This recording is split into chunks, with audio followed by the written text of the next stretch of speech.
Hi, Harry Dent, coming now from Denver on May 20th for the Rant.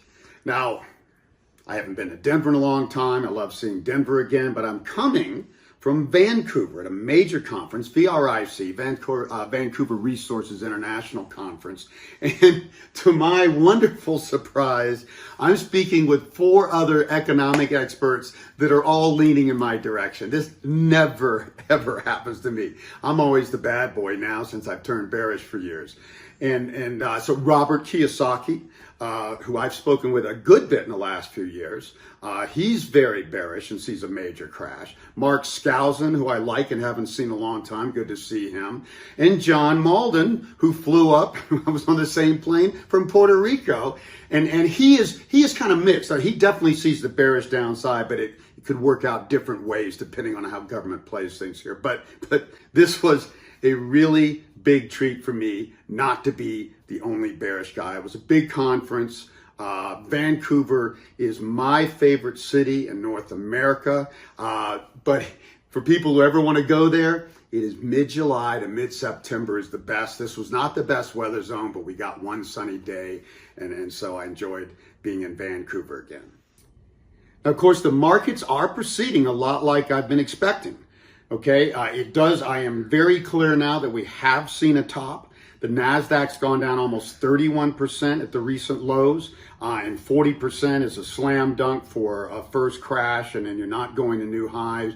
The S&P has held up the best. It's been down 18.5%. And I expect that stocks will continue to go down. We're still in what I call a third wave down here presently. We're about due, I think, for a bounce. And then into, say, mid-July is my best target. We should see a low in this first crash, okay? Not in the whole crash. You know, my forecast is like 86% or something like that, 670 on the S&P before we could be over this at worst. But the first crash verifies that you've seen a bubble burst. And I think I already have enough validation in that now that the NASDAQ's down 30% or more. But I think we have more in this to go. Then we'll get a bounce from there, maybe for a couple of months, and then this whole larger crash will continue. So again, this continues to be an important time, and I like it that now finally the market's still not as clear as they could have been.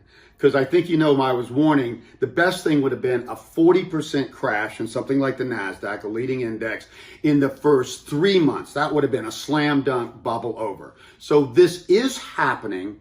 What's happening is it's taking longer to happen.